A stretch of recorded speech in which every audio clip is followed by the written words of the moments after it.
Alright guys, so here I have a 5.9 Cummins. I'm going to show you what a turbo that's starting to look a little rough looks like. So I'm going to just remove the air filter to inspect the fan.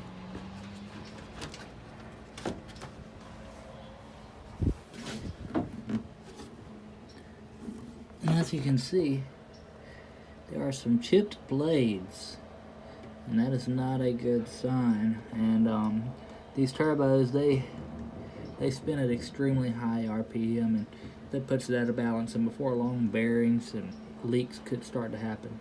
And you're probably not going to be receiving the amount of boost that you need to. That's 2 blades knocked off there, so something could have went in there, it could have just come apart. You never know. There's not a lot of clearance in between these fans and their outer walls, but that's something you need to look for anytime you inspect your air filters. And you could probably have this thing repaired.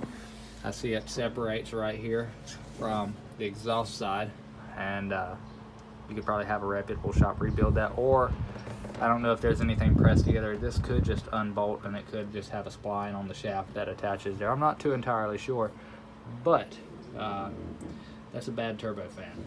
Anybody will tell you that and will agree with that. But just check yours anytime you check your fan, and that should help you out.